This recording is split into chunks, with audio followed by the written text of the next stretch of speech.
This talk is the memory sinkhole, unleashing an X86 design flaw, allowing for universal privilege escalation, with our speaker, Christopher Domas. Thanks.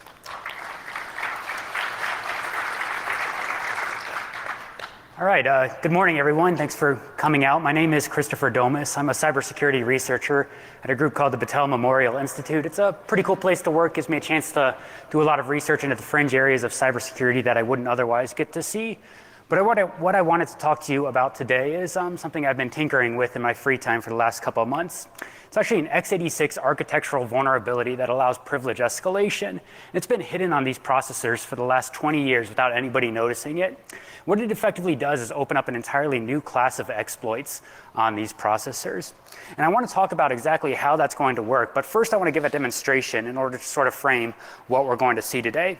So this demonstration is a little bit risky. So instead of doing this on my actual presentation laptop, I've got this little netbook over here. I love doing this deep vulnerability research on these netbooks because I can brick these things all day long and just not feel bad about it. And just in case something does go very bad, I've got an entire stack of backups here, so we should be prepared. So I'm SSH'd into this netbook. That's the prompt that we see here. And I'm just SSH'd in as some boring, unprivileged user who can do boring, unprivileged things. But one of the things a boring, unprivileged user can do is they can run boring, unprivileged programs. So I've got this simple little C program here that doesn't really do anything interesting. All it does is create a couple of 64-bit variables. It's got this sort of kludginess here that I'll fix later on. This ensures that the process is going to be scheduled on core 0 of the processor. Right now, this exploit's only going to work on core 0. I can fix that later. But then we do something very, very simple. We just sit in a loop for a couple million iterations, and all we do in this loop is write the 64-bit value out to memory, read it back in from memory into the processor registers, and then write that back out to memory again. And we do that over and over and over again. So this isn't row hammer. This is literally just reading a 64-bit value into the processor registers for a very, very long time. And after that's done, we're going to exec bin shell, hoping that maybe we cause something to happen by using this magic 64-bit number. So I'm going to go ahead and compile this simple C program here. And one more time before I run this, double check who I am. I am user right now. Then we're going to go ahead and run this little C program here, and hopefully maybe something will actually happen.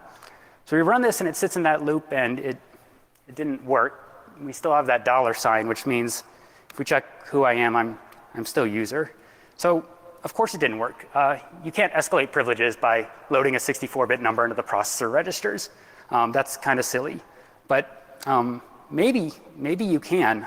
Maybe if we find the right 64-bit number, we can do that. So I'm going to change that last 3 in the 64-bit number. It's going to become a 4 instead. And we're going to retry this attack. We'll recompile the program one more time, verify that we're just user, and run the program. And all of a sudden, something changed.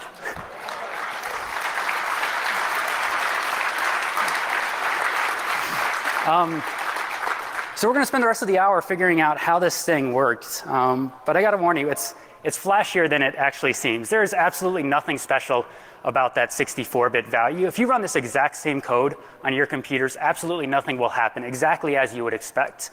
All that 64-bit number really was a signal to something running much, much deeper on the processor. It was something running so deep that our process couldn't see it. In fact, even the kernel running in ring 0 couldn't see the piece of code that just gave us that root access. In fact, you could tear this system apart to the last piece and do a forensic analysis on here and not be able to see the piece of code that just gave us that root access. So what we're really going to find out is exactly how to get something running so deeply on the processor that nothing else can see it there. What we're going to see today is an architectural solution for ring -2 privilege escalation. So in order to understand how this works, we need a little bit of background information on the X86 privilege model. So X86 divides privilege into different rings. So at the top is ring 3, where we really can't do anything useful. That's where all our userland code runs. Inside of ring 3, just doing boring, uninteresting things. We've got ring 2 and ring 1 below that. Nobody really uses those anymore. But ring 0 is where the real magic happens, where the kernel lives. That's where we can finally start doing some interesting things on the processor. And usually, if you want to do something really interesting in an exploit, you try to go from ring 3 down to ring 0. But it doesn't stop there. It goes much, much deeper than that. Over the course of evolution of the X86 processor, we sort of found out that some things are so important that ring 0 shouldn't have access to them. So we created additional levels of privilege deeper on the processor. So we invented this ring -1, which is more commonly known as simply the hypervisor. But as we found out eventually, some things are still so important that even the hypervisor shouldn't be able to access it. So we created another level on the processor, what we call ring -2, or system management mode. So system management mode started out simply enough. It was just, what if we have this mode of execution that's invisible to the operating system? Why would we want something like that? Well, originally, it was pretty simple. We just wanted to be able to do power management without the operating system having to worry about it. That was a simple goal for system management mode. But it evolved from there. Over the course of time, system management mode sort of became this dumping grounds for all these miscellaneous things that we didn't want the operating system to have to worry about. And then all of a sudden came a big one. We dumped platform security into system management mode. And why not? Platform security is really, really important. And ring 0 could be compromised. If we put platform security into ring -2, all of a sudden we don't have to worry about ring 0 compromises anymore. But this really opened up a whole Pandora's box for what system management mode can do. It's now in charge of an alarming number of very important things on the processor, like cryptographically authenticated variables, signature verifications, hardware locks, TPM communications. It controls the platform lockbox on that system. And it's actually the interface to the root of trust on the system, because system management mode alone can modify the very first instruction that the processor will ever execute when it turns on. So basically what we've seen over the evolution of SMM is that whenever we had anything that was so important that we didn't want the kernel to screw it up, or so secret that it needed to be hidden from the OS and DMA accesses, or so sensitive that it should never be touched by anyone, we just toss that into system management mode. So on modern processors, this is really what our privilege model looks like. At the highest level, least privilege is just our ring 3 code, and sitting just below ring 3 is ring 0, where the kernel executes.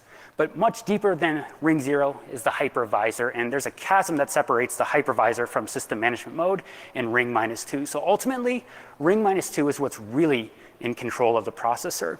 So if you think that you own a system, when you get down to ring 0, you're really not even close, because there are layers and layers of separation between ring 0 and the actual processors. On modern systems, ring 0 is simply not in control. Ring -2 is what controls the hardware, the firmware, and all the most critical security checks. So if we want to do something interesting, we need to find a way to get deeper than ring 0. But in order to figure out how to do that, we need to understand how the privilege model for SMM works. How can SMM be something invisible to the operating system? How can ring 0 not see something sitting in memory? Well, the idea behind system management mode is that it's going to execute from a special region of memory called system management RAM, or SMRAM. And that region of memory is only going to be accessible to SMM code. So the idea is that the processor will receive what's called a system management interrupt, an SMI. That's going to switch the processor over to system management mode, and that's going to unlock SMRAM. System management mode is going to execute from SMRAM, and when it's done, it's going to issue the resume instruction, which is going to leave system management mode and relock SMRAM. So with this model, system management RAM is only ever visible to SMM code. That's how we hide it from ring 0. So if you're sitting in ring 0 and you try to read from SMRAM, so on a specific system I was looking at, SMRAM started at 1FF.8 megabytes. If we try to read from that address from ring 0, we're just going to get a bunch of garbage, a bunch of Fs in this case. We can't actually see what's there. But how does that work? How is it possible that ring 0 can't see memory that's physically on the system? Well, that's the memory controller hub's job. Its job is to separate SMRAM from ring 0, and it's ultimately in charge of enforcing SMM security. So this is sort of the layout that we have for SMM security. We've got the processor on the left and the memory controller hub sitting in between the processor and memory, and SMRAM sitting somewhere in memory. So if we're in SMM and we try to read from a memory address inside of SMRAM, the memory controller hub looks at that address, sees that it's in SMRAM, it looks at what mode we're in, it sees that we're in SMM, so it allows us to access that memory. It returns to us some real values. On the other hand, if we were in ring 0 and we tried to issue that exact same instruction, that address goes over to the memory controller hub. The memory controller hub says, no, you're not in SMM. You can't access this memory. Here's a bunch of Fs instead. So that's sort of how SMM security is designed. But who's to say we can't modify the memory controller hub? Why can't we just go around this? I mean, we're ring 0 code after all. We should be able to set this stuff up. Turns out that there are layers and layers of protections built around SMRAM to keep us from ever seeing what's inside of that memory, from ever modifying system management mode code. So we've got ways to configure CSEG, HSEG, TSEG, the different regions of SMRAM. We've got ways to lock SMRAM down. We've got ways to lock the locks down. We've got ways to enforce cache coherency on the processor. We've got ways of preventing remapping the memory controller hub configuration. We have locks and locks and locks and locks and locks on this processor, keeping us out of system management RAM. And this thing is better protected than ring 0 is, and it is a daunting task to try to get past all of these things. So a lot of these locks, well, some of these locks are on the processor themselves, itself, but most of these locks exist in the memory controller hub. So as far as how we can get around these things, there's a lot of really, really cool research going on right now and how to circumvent these protections in order to dive into ring -2 code. So there's ways of attacking the fringes of the memory controller hub, ways of exploiting misconfigurations in the firmware and SMM code. So if you're interested in that kind of thing, you should check out the research from Legbecor and ITL and ATR. Some really cool stuff going on here. I want to present something a little bit different because there's a way to simultaneously circumvent every single one of these protections, and it's built into the architecture itself. In order to understand how that works, we need to step back in time and look at something completely unrelated to system management mode. A while back, some 20 years ago, we had something called the local APIC. So the local APIC in the X86 architecture is in charge of receiving interrupt events from things happening on that system and sending those over to the processor. And it used to be that the local APIC was a physically separate chip on the chipset, and it sent things over to the processor. But that was sort of an inefficient design. So 20-some years ago, Intel moved the local APIC onto the processor itself. It moved the local APIC into the actual silicon that the processor was using. And that had a lot of benefits. It's way more efficient and cheaper to manufacture things this way. And it also opened up a unique opportunity. We no longer have to use I/O instructions to communicate with the local APIC. We can now use MMIO, memory mapped I/O, for communicating with the local APIC, which means we can configure and communicate with the APIC way, way faster than we ever would have been able to before.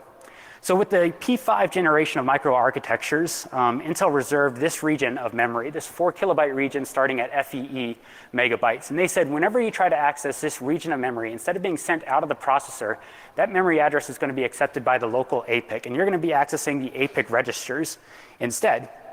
So for example, let's say you wanted to quickly access APIC register 280. What you would really do is issue what looks like a memory read instruction, accessing 280 offset from FEE megabytes. You'd move that into one of your registers. So the APIC is going to catch that memory access and then give you back one of its own registers. This caused a problem for Intel. Intel doesn't like to break things when they release a new processor, and that makes sense. But this broke something, this model.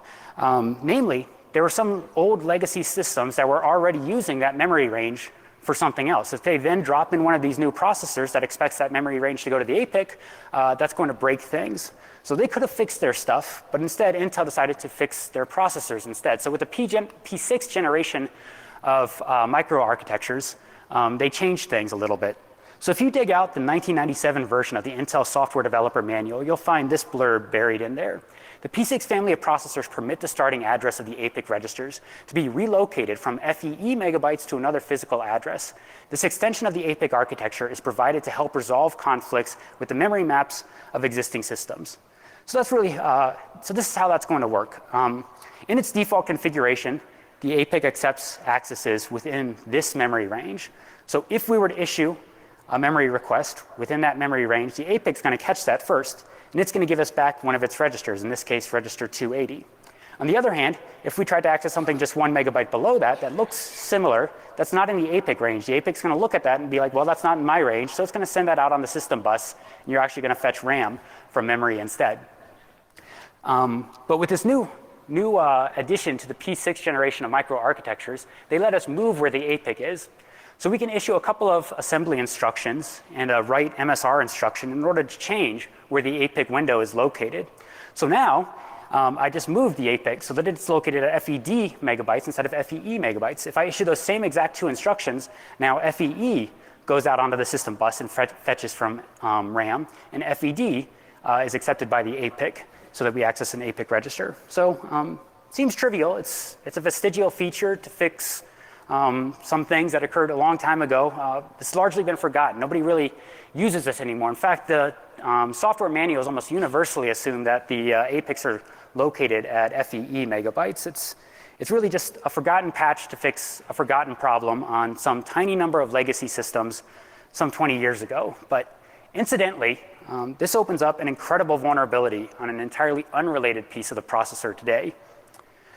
So we can actually use this relocatable APIC feature from 20 years ago to attack modern system management mode code. And here's how we would do that. If we look at the standard configuration for the processor, if we're sitting in ring 0 and we try to read something out of SMRAM, that address is going to be sent out to the memory controller hub. And the memory controller hub is going to say, you're not in SMM, you can't access SMRAM. It's going to give us back a bunch of Fs, can't do anything. On the other hand, if we did that exact same thing from SMM, that address is going to be sent out to the memory controller hub. It's going to allow us to access SMRAM. It's going to give us back an actual value in that situation. But what if we're in ring 0 code and we move the APIC? We put the APIC so that it overlaps the SMRAM region instead. All of a sudden, we've changed the view of our memory. So from ring 0, we issue that exact same instruction that we just tried to issue, where before we got back a bunch of Fs. Now that address never makes it out of the processor. The APIC accepts that address now, and it gives us back one of its registers instead. It's not really interesting. It doesn't matter if we can modify our view of memory in ring 0. The interesting part is this allows us to modify SMM's view of memory. So now if SMM tries to fetch a value from SMRAM, instead of getting what it actually expected to see, the APIC's going to grab that memory access and give us back a register instead. So the MCH in this situation never actually received the memory request, meaning that the primary enforcer of ring -2 security has just been removed from the picture. So through this legacy APIC-based feature, ring 0 can manipulate the APIC MMIO range and intercept ring -2 accesses to SMRAM. So how could we actually use this to attack ring -2 from ring 0 and try to infiltrate this most privileged realm of execution on the processor? Well, the concept is that SMRAM sort of acts as a safe haven for SMM code. It's where SMM lives, it's in SMRAM. And as long as SMM code stays inside of SMRAM, we can never see it from ring 0. We can't touch it, we can't modify it in any way. But if we could get SMM to step outside of its hiding spot, if we could get it to leave SMRAM and go into normal memory, then we could hijack its execution and gain SMM privileges for ourselves. So the first version of this attack is really pretty straightforward. The idea is to move the APIC over SMRAM, let the system switch over to system management mode. It's going to fault because it's reading a bunch of data that it didn't expect to have there. And when it faults, it's going to try to figure out how to handle that exception. It's going to look up an exception handler in the interrupt descriptor table, and that handler is under our control. Our handler is then going to execute with SMM context. So pretty simple idea for an attack. Unfortunately, it fails. There's an undocumented security feature on these processors. When this processor switches over to system management mode, it zeroes out the IDTR limit field, effectively disabling interrupt handling. When that happens, if you trigger an exception in system management mode, the system does what we call triple faulting. It's essentially a reset of the system. So if we try this attack from ring 0, we can triple fault the system in system management mode, but what good does it do us to simply reset the system from ring 0? We could have done that anyways. So we've got to find a much more elaborate version of this attack. So here's what we're going to do instead. We're going to overlay that APIC MMIO range at the SMI entry point. So when the system first switches over to system management mode, the very first thing it tries to execute, we're going to put the APIC right over that location.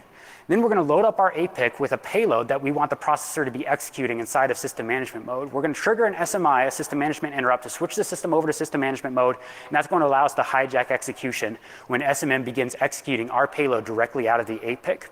So that looks something like this. In a normal situation, when the processor receives a system management interrupt, it tries to fetch the first SMI or system management mode instruction from a fixed address.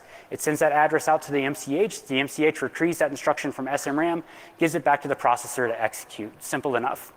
But if in ring 0, we decided to move the APIC range so that it exactly overlapped the SMI entry point, we've all of a sudden taken control of which instructions the processor is going to be fetching when it switches to system management mode. So from ring 0, then, we can trigger an SMI by writing to the B2 ports, which is going to transition the processor to system management mode. Only now, when it tries to fetch the first SMM instruction, it's going to fetch it out of the APIC registers instead of out of SMRAM. So APIC is going to return one of its registers, and the processor is going to try to execute that as if it was an instruction. So if we could store shellcode in the APIC registers, then we could gain control of the processor within SMM. It turns out to be really, really hard to do. The challenge is that the APIC registers have to be 4K aligned, meaning that we have no real leeway in how we place this APIC memory window. We have to put it exactly at the SMI entry point. We've got 4096 bytes available inside of the APIC that we can use for our shellcode.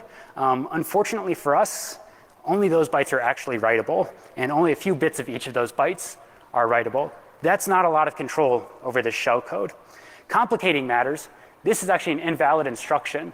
So the SMM is going to begin executing these registers from the top, but when it hits this invalid instruction, that's what we call triple faulting. It's going to reset the system. Our attack's over at that point. We have control over exactly 17 bits before that happens. So our black registers in this diagram are largely hardwired to 0. So if we try to disassemble 0000 as an assembly instruction, that's just an add instruction. It doesn't do anything useful, but it's also not harmful, which means the attack can continue.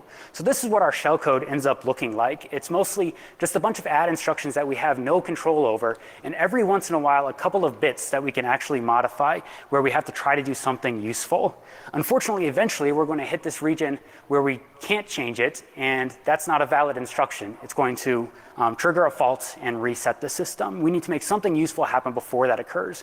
So these are the exact APIC registers we have control over in this region. And when I say control, I mean that word very loosely, because some of these registers we can't actually directly write to. They're actually pulled from other things on the processor and on the system. So getting those registers set to the right value involves setting the system up to a very specific state just so that those are read as the instruction that we want them to be. Turns out this is pretty hard to work with. If you tinker with these registers for a really, really long time, try to make them into something useful, what you're eventually going to find is that the best instructions you can possibly get into these registers do nothing. But the bad instructions, the ones you don't want to use, crash the system. So you end up wasting most of your 17 bits just trying to keep the system alive, trying to keep it from resetting when it's executing out of the APIC. But if you do that just right, you can get it to not crash by the time it hits your last byte. So that last byte is our last chance. That's the spurious interrupt vector register inside of the APIC. If you look up the documentation on this, it'll tell you that the low nibble, bits 0 through 3, are hardwired to 1. The high nibble is actually writable. That means if we're trying to pick an instruction to place into that register, it's got to end in Fs. That gives us 4 bits left to try to take control of the most privileged mode of execution on the processor. So we need to figure out what instruction could we possibly put into the spurious interrupt vector to make this thing do something useful before the system crashes. If you consult an opcode map, our choices are pretty slim. We've got prefix bytes that don't do anything, some ways of modifying the stack, a bunch of instructions that shouldn't even exist in this architecture. None of these do anything for us. But all of a sudden, right about when we're out of possible opcodes to place into that register, we hit a small miracle, an IRET instruction. That's a return from interrupt routine. And IRET's going to pop a return value off the top of the stack and jump to that address. That'll give us a way to escape this horrible APIC and jump to some code that we actually have reasonable control over. So by placing an IRET instruction into that spurious interrupt vector register and then configuring the stack to support this IRET instruction, we could then remap the APIC, trigger an SMI, and take control of the processor. So this is what our APIC payload attack looks like. We set up that IRET instruction, set up a stack, set up a payload to jump to, remap the APIC, and then trigger an SMI. This is really, really cool. I was really excited to find this, so I launched that payload out of processor, and it doesn't work. That was depressing. I spent 40 hours debugging this thing, trying to figure out why it doesn't work. And it turns out that instruction fetches actually bypass the APIC window. That's not the kind of thing they document. Nobody was ever supposed to try to execute code out of the APIC registers. It turns out only data fetches actually hit that window. This attack is useless at this point. It just got a whole lot harder. So I was kind of despairing at this point. This was a real vulnerability. I could influence the view of SMRAM, but it doesn't do us any good if we can't actually take control of the system. But I tried to reason about it and started thinking, well, we can't execute from the APIC. We don't have control of the instructions. We're going to have to take control of SMM through data accesses alone. And suddenly that started to sound like something rather familiar. There's other common situations where we don't have control over instructions, but we do have control over data. and we try to get the system to do something useful. So maybe we could do something like APIC wrapping in order to circumvent this execution limitations. We can sort of do that, but it turns out to be way more difficult than I imagined. Because if we fault the system resets, the attack is over. SMRAM's invisible. We can't even see the thing we're trying to attack. 99.5% of the APIC bits are hardwired to 0. We have no control over the data that we're using in this attack. And the APIC has to be 4K aligned, and it's 4K large. That makes it really unwieldy. So this is more like blind wrapping with this enormous unwieldy payload of zeros. But if we're open-minded, we can maybe make this work. So that's the memory sinkhole attack that we're going to see. Essentially, from ring 0, by moving that APIC, we can sinkhole a single page of ring -2 memory. So that reads from that memory return 0 because most of those registers are wired to 0, and writes are completely lost. Since those registers are hardwired, any writes are simply discarded. So that's the sinkhole effect for this SMM attack. The challenge then is how do we attack code when our only control is the ability to disable a page of memory? That's not a whole lot of control, but if we use our imagination, maybe we can find some ways to do this. But our ultimate goal needs to be to cover as many systems as we possibly can. So in order to do that, we need to understand a little bit about where SMM code comes from. SMM code is actually installed by your system firmware. So if we want to make a very broad attack, we need to understand the firmware ecosystem a little bit.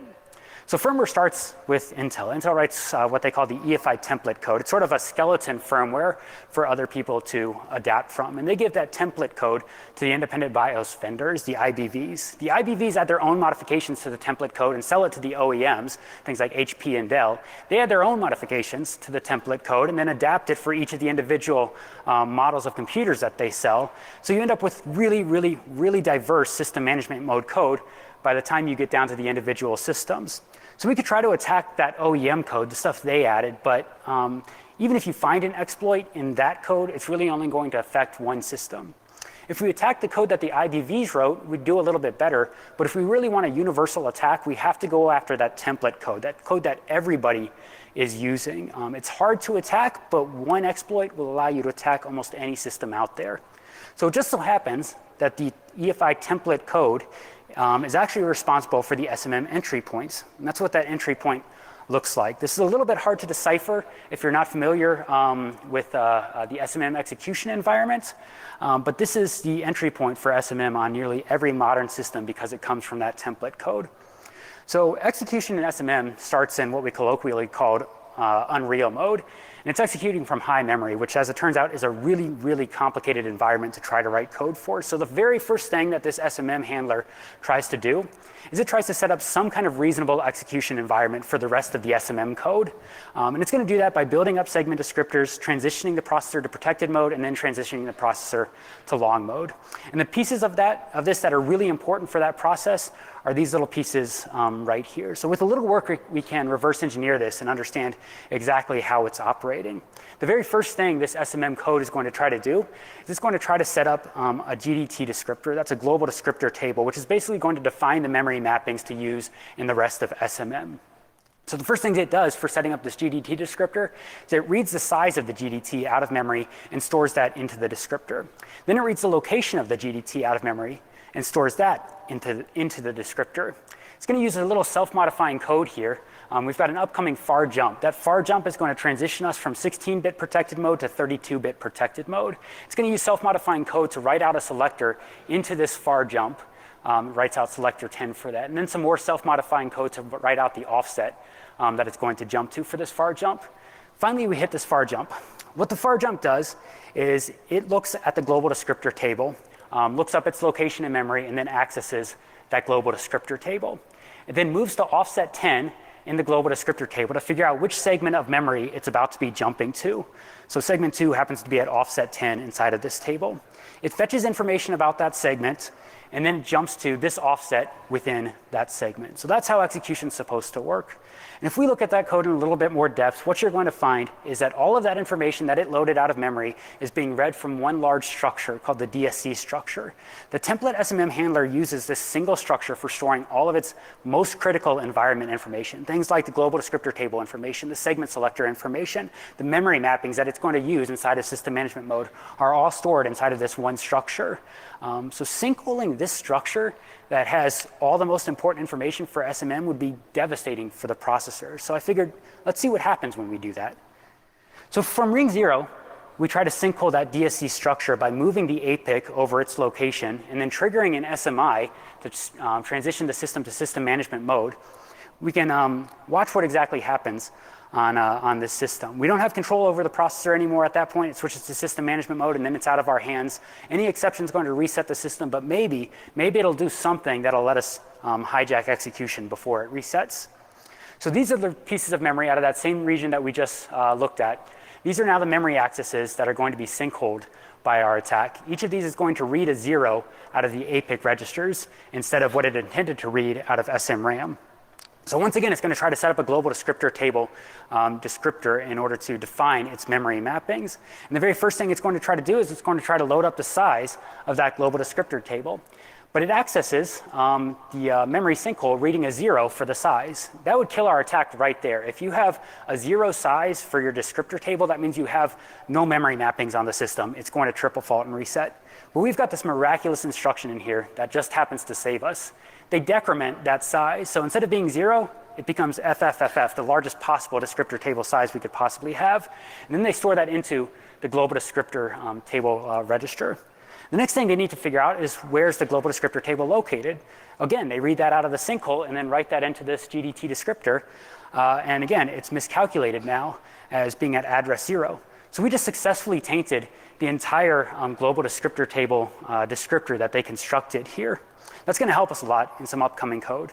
This little chunk's not especially relevant. They end up doing some more self-modifying code for an upcoming instruction. Because they're reading that information out of the sinkhole, they end up corrupting that upcoming instruction. So if we get this far, if we get down here past this jump, the system's going to triple fault because of this corruption and reset, and our attack will be over. Fortunately, we never make it that far.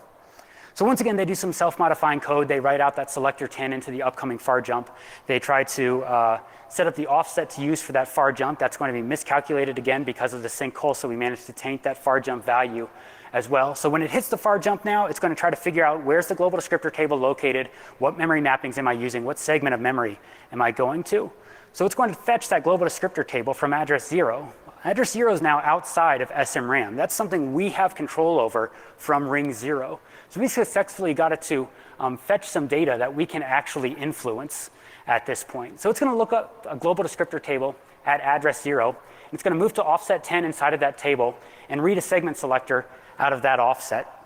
So the segment selector now, since this is in a GDT that we control, is also a selector we control. That means we control which memory mappings it's going to be using. The memory segment it's about to jump to is now under our control. It's going to add its offset to that memory segment base, and it's going to jump to that region. So that far jump caused SMM to load a protected mode memory mapping from the GDT under our control. And if we were to preemptively configure a malicious global descriptor table and place it right at address 0, then we could control exactly where this jump is about to go. We could force it to jump outside of SMRAM to code that we control to hijack the processor in ring -2. So this is what our payload looks like in this situation. And it seems a little bit complex, but after pre-processing, it boils down to just these instructions.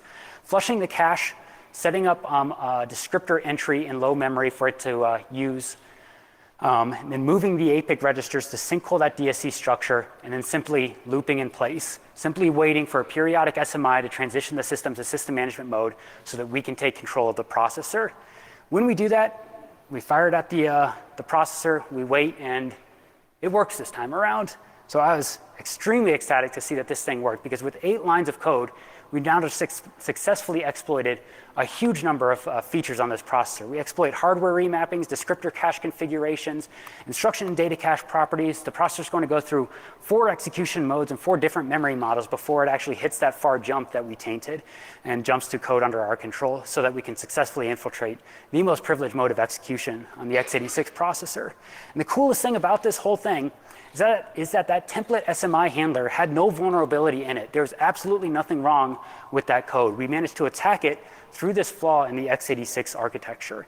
And like I mentioned earlier, this opens up an entirely new class of exploits against ring -2. We can start looking for other things that we could apply the sinkhole against.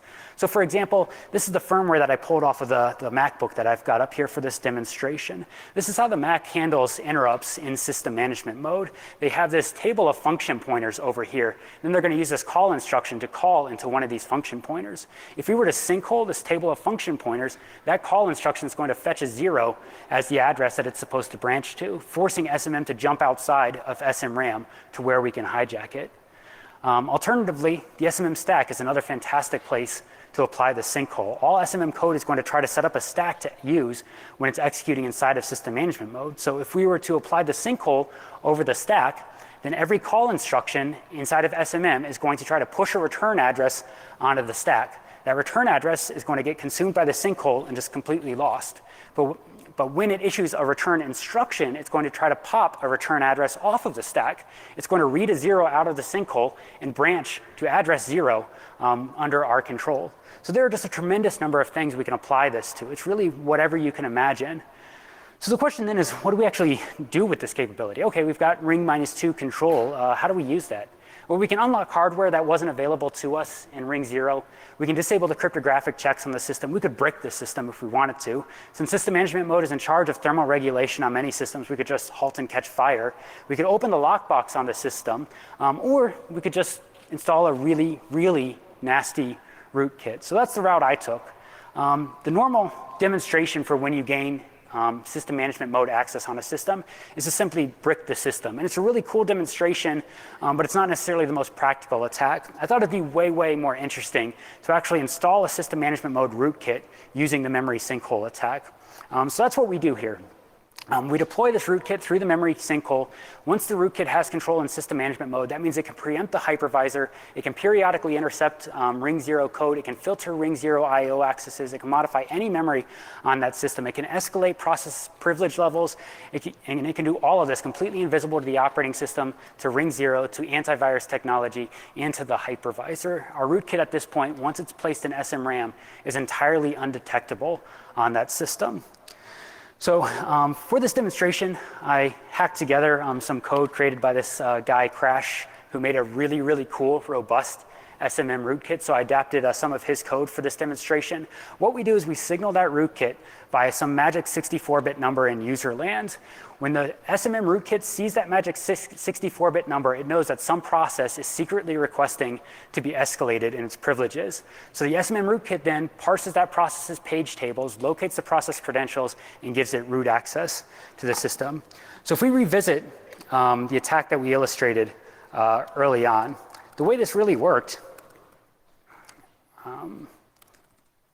is we have this attack driver code. The attack driver is what's in charge of using the memory sinkhole exploit in order to actually install a rootkit onto the processor. So the attack driver is actually not too complex. It simply installs a hook into low memory. That's what SMM is accidentally going to branch to.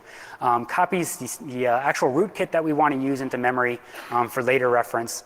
And then it has some inline assembly here to actually apply the sinkhole attack. So in this specific situation, I was tinkering with using the sinkhole attack against the SMM stack. So we sinkhole their stack, forcing them to branch to address 0, where our hook will take control and install the rootkit into system management RAM. Our rootkit itself, like I said, adapted from Crash's source code. Also not especially complicated. All it's going to be doing is reading a couple of register values out of what's called the state save map. Basically, it's going to look at what process it interrupted. And if it sees these magic, this magic 64-bit values in those registers, then it knows that a process is secretly requesting privilege escalation. So it calls the privilege escalation function for that process. The privilege escalation function parses that process's page tables, locates its credentials, and assigns it root privileges here. So going back to the actual escalation attack, when we run the escalation attack, all it's really doing is loading those couple of 32-bit values into the registers to signal to the rootkit running on the system now. If we remember to actually install the rootkit. So when we run the sinkhole script, It'll use that driver to install our rootkit into system management mode where it can no longer be seen, so that now when we run our escalate process, we surreptitiously gain access to root. So the impact of this is fairly large. We simultaneously just circumvented every single ring -2 protection in place on this processor. And the mitigations don't look great. Could we do a firmware update to fix this kind of thing? Maybe move the APIC back to the proper location inside of the system management mode code. You can try that. The problem is by the time you're able to do that, you have probably already been sinkholed by the attack. So that doesn't really work very well. Could you do a microcode update? Probably not. This is too deeply ingrained in the processor. It's not something you can easily reconfigure. Really, this is unpatchable. The only real mitigation to this attack is to build new processors. Unfortunately for me, that's exactly what Intel did.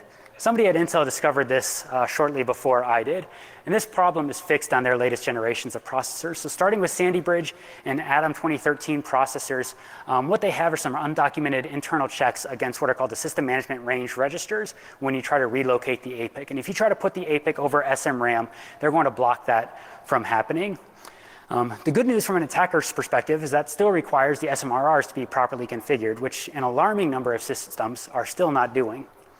As far as AMD goes, I haven't had enough time to thoroughly research AMD. I'm still analyzing that, and I'll keep people posted on what I find as far as AMD is concerned.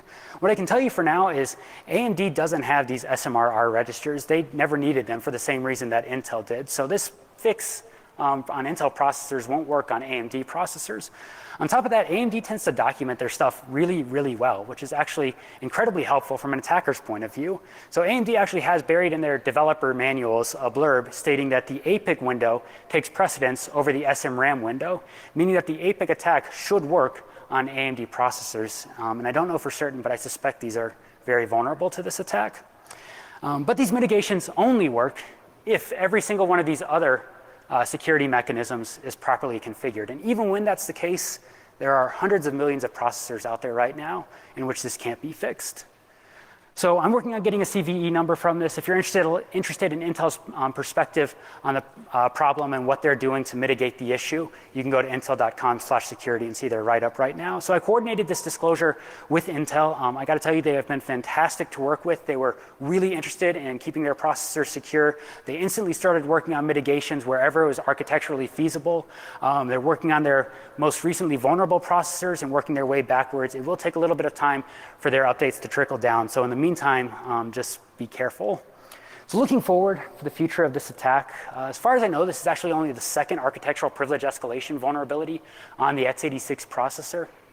That's behind the original SMM cache poisoning attack discovered by the Flaw and Invisible Things a couple years back. So there have been exploits against the chipset configuration, vulnerabilities in the firmware and software. We've even had DRAM corruption errors, but the processor itself has actually been surprisingly resilient to attack throughout its long history. But X86 is an immensely complex architecture with 40 years of evolution behind it. So I think what we're going to keep on finding is that there are a multitude of pieces that are individually secure but maybe collectively vulnerable, as was this case where the SMM was secure, the APIC was secure, but when you combine those two things, it introduced an interesting vulnerability. So I really think we're just beginning to scratch the surface in terms of these style of attacks. So a lot of people went into helping this work either directly or indirectly. So I wanted to make sure to acknowledge my coworker, Scott Lee, a bunch of fantastic researchers in this field, the teams at Intel and Crash who created that SMM rootkit, which I was able to deploy with this attack. So if you're interested in looking at some proof of concept code for this in a little bit more depth, you can check out my GitHub page. You can also follow me on Twitter for more updates on this attack as I do more research. It's XOR EAX, EAX, EAX, or you can email me at the same address. And I've got a few minutes left, so I wanted to diverge a little bit and talk about a side project of mine. Since I'm at Black Hat and I'm talking about weird X86 things, I also thought it'd be a good opportunity to release another weird X86 project I've been working on. So if you saw me speak at Recon a couple months ago, I talked about this weird X86 fact in that the move instruction is itself Turing complete. So what that meant from our perspective is that you could write entire programs using only the move instruction, which was really cool. And as a proof of concept for that, I made this compiler that compiled code from this really, really awful language called BrainYuck into only move instructions. So we could actually run move-only programs, which was neat, but writing code like this isn't the most practical thing in the world. So I promised an alteration to that compiler. So today, in the next hour, if you check out the GitHub page, I'll post what I think is the world's first single instruction C compiler. So it's got a little shell script there. After you download the source code, it'll help you build everything. And then it'll help you actually run through this to see how the single instruction C compiler actually works. So I call this thing the mobfuscator. When you do a git clone, you'll get this check script. And it's going to download an open source implementation of the AES algorithm. It's then going to compile it with the mobfuscator and dump out the assembly results. So what you see is just an absolutely monstrous number of unconditional move instructions used to implement this C program. And sometime today, this is actually going to finish dumping out. And when it does, we'll be able to actually see this program run and run the program exactly as you would expect it to run. So this was sort of an exercise or a thought experiment in anti-reverse engineering or code obfuscation, but mostly I just thought it was funny. So when it's done, it'll actually run this program, and it'll do all of AES using only move instructions. So I think it's a really cool, kind of neat tool. I would love to get some feedback on it, so I'd love it if people were interested in checking that out. So if you're interested in weird X86 things, I'll be talking a little bit more about that at DEF CON. But more importantly, at DEF CON, I wanted to illustrate another side project that I've been working on. That's a way of manipulating control flow graphs in assembly code. By manipulating your control flow graphs very carefully, I found that you could do really groundbreaking, revolutionary things like take a selfie in IDA. So I'll release some source code for doing that too. Check that out at DEF CON. If you're more interested in practical things, the memory sinkhole is practical, and you can find that source on GitHub as soon as I post that in about an hour. But I appreciate everyone's time here today. I think I'm out of time for questions, although I'm not sure about that. But if anyone wanted to talk to me about this offline, I would love to answer any questions or discuss this further. So thank you again.